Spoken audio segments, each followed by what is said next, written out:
Glória a Deus.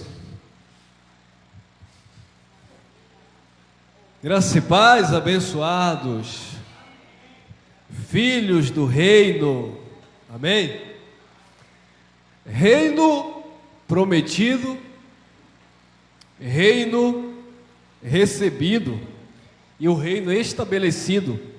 Aquilo que Jesus prometeu, Ele outorgou para o seu povo. Olhe lá, acompanhe comigo essa reflexão. Lucas, livro de Lucas, capítulo 17, versículo 20 em diante, diz assim, Lucas, capítulo 17, a partir do versículo 20, a vinda súbita do reino de Deus.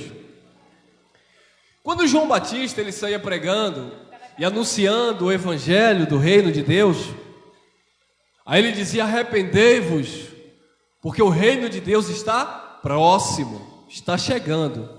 Agora, interessante, amados, olha o que João Batista dizia para os judeus: arrependei-vos, porque o reino de Deus está próximo.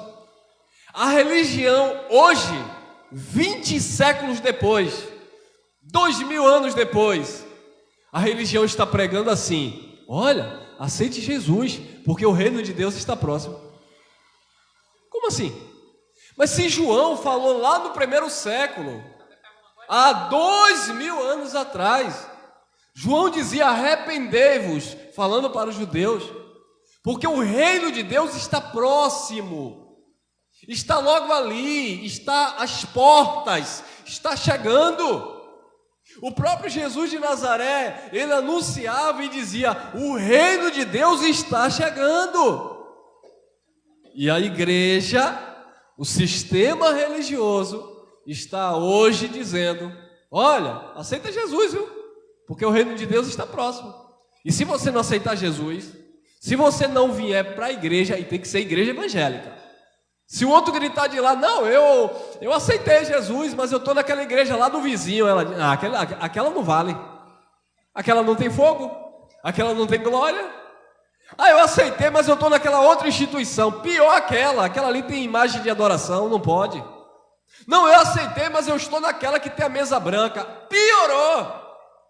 Você tem que vir aceitar Jesus na minha igreja, porque na minha igreja você vai conhecer a verdade.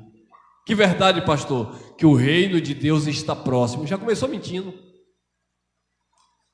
Olha o que Jesus disse, Lucas 17, 20 em diante.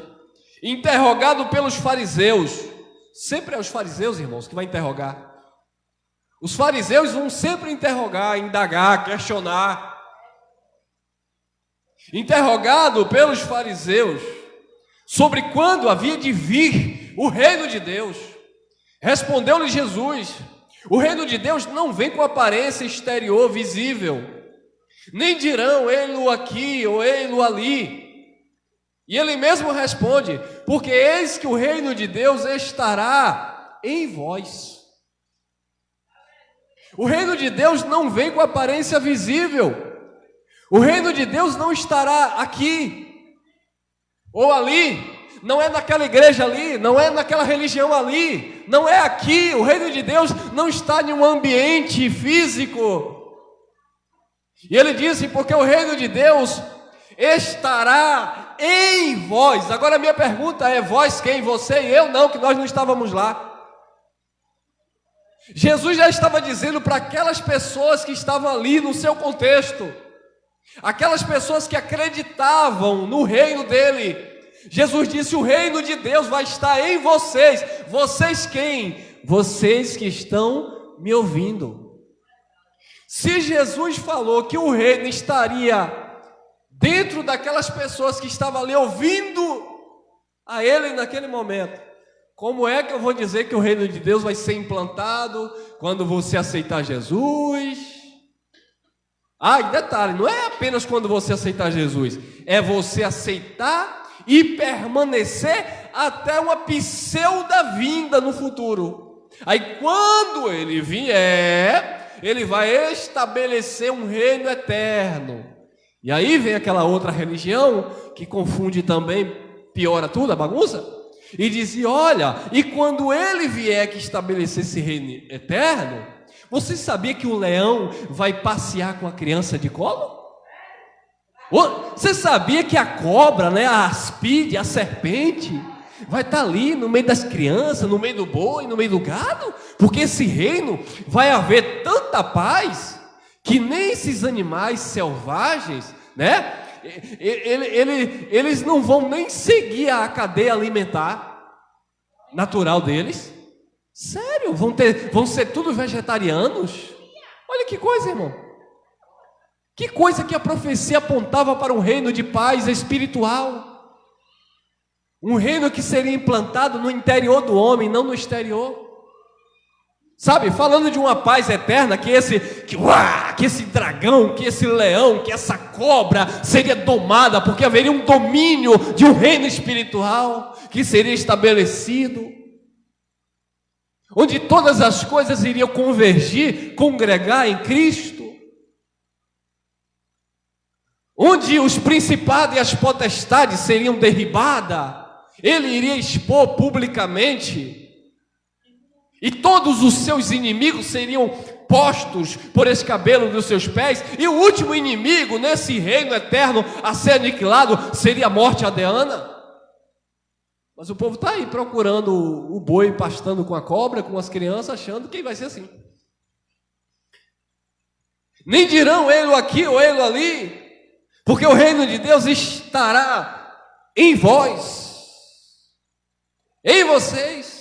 Isso era um reino prometido, não era ainda algo concretizado, porque Jesus aqui ainda não tinha morrido, ele não tinha ido para a cruz ainda. Então vamos lá, Colossenses, depois da morte e ressurreição de Jesus, Colossenses capítulo 1,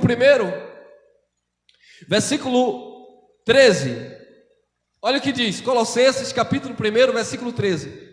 Para aqueles religiosos que ainda estão esperando o reino que Jesus prometeu. Queridos, Jesus prometeu, Jesus cumpriu. Amém? Não, porque ele só vai cumprir quando ele voltar, não tem nada? Tá. Por isso que já está tudo consumado. Olha lá. Colossenses capítulo 1, versículo 13. O qual, dizendo Paulo, nos tirou da potestade. Potestade é poder.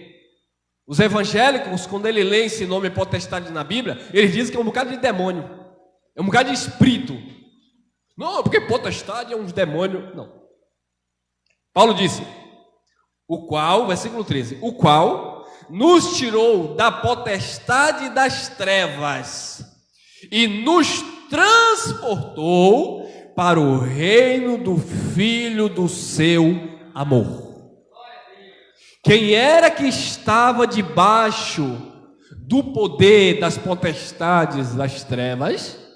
Os judeus que estavam debaixo da primeira aliança.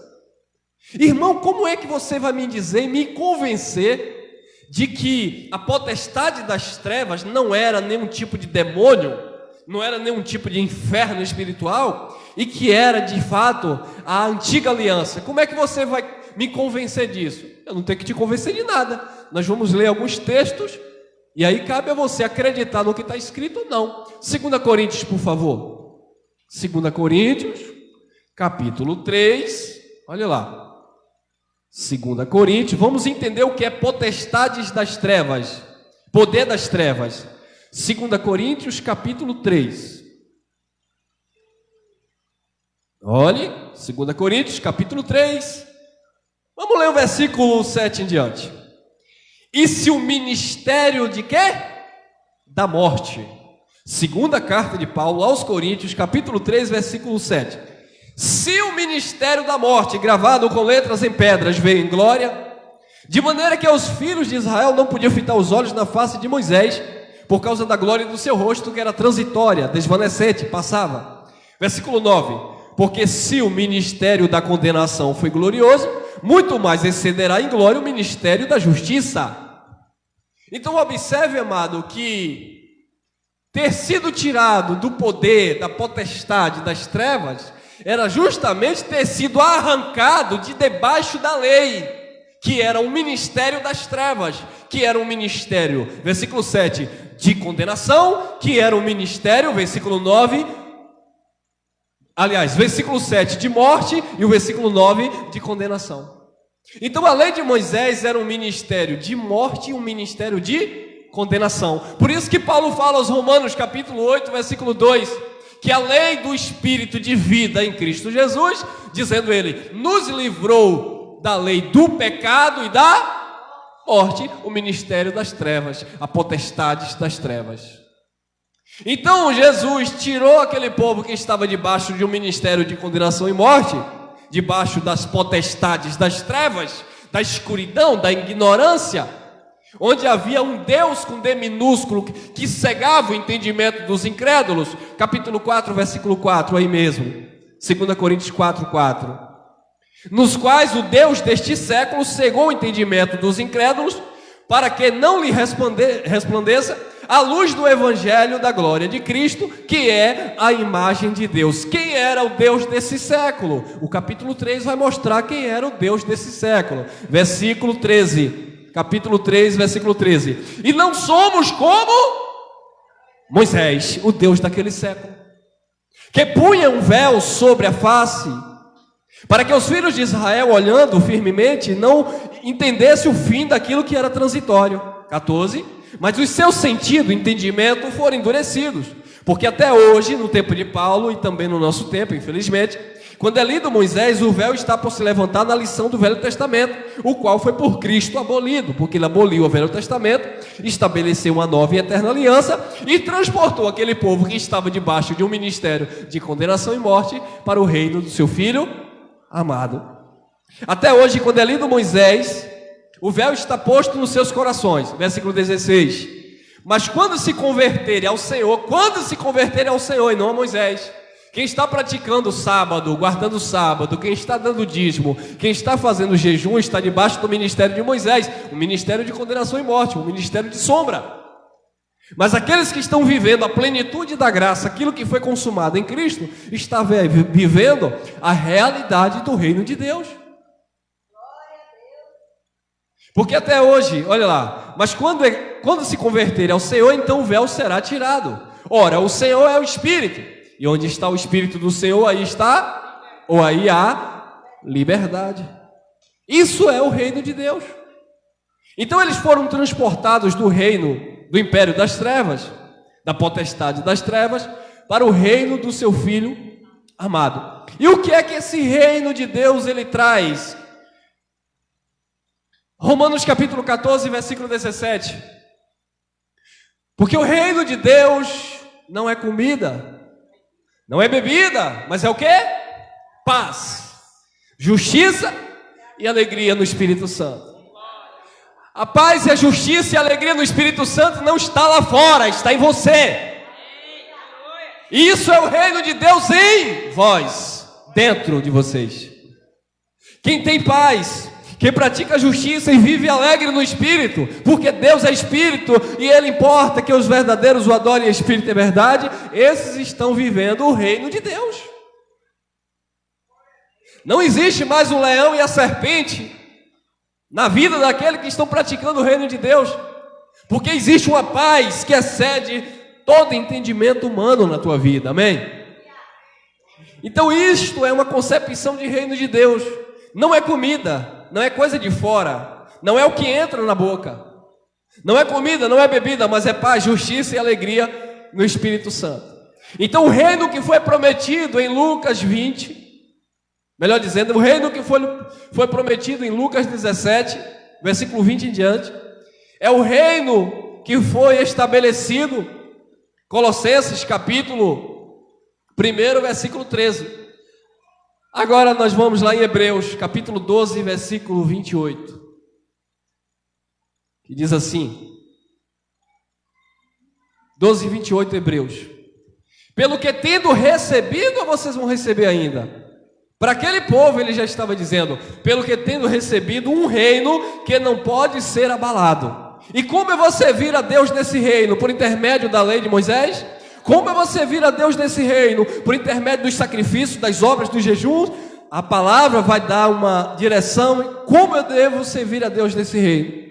Pelo que tendo recebido um reino que não pode ser abalado, retenhamos a graça pela qual sirvamos a Deus agradavelmente, com reverência e santo temor, porque Deus é um fogo consumidor. Então é por meio da graça que você entende que você já está incluído no reino eterno de Deus. Amém? Não é pelas tuas obras, não é pelos teus méritos, é pela graça estabelecida na cruz.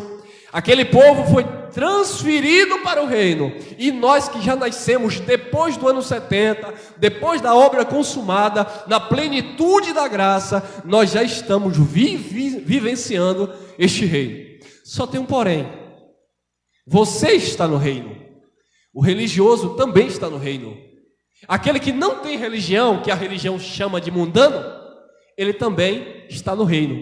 Só tem um outro porém: os mentirosos não herdam o reino, os ladrões não herdam o reino, os afeminados não herdam o reino, os homicidas não herdam o reino, como os religiosos também não herda o reino. Quem anda nas obras da carne ou na religiosidade sem entendimento não pode herdar o reino, porque o reino só vem através de uma revelação no teu entendimento, na tua mente, para que você de fato venha desfrutar da vontade de Deus, que é boa, perfeita e agradável. Amém? Viva o reino de Deus!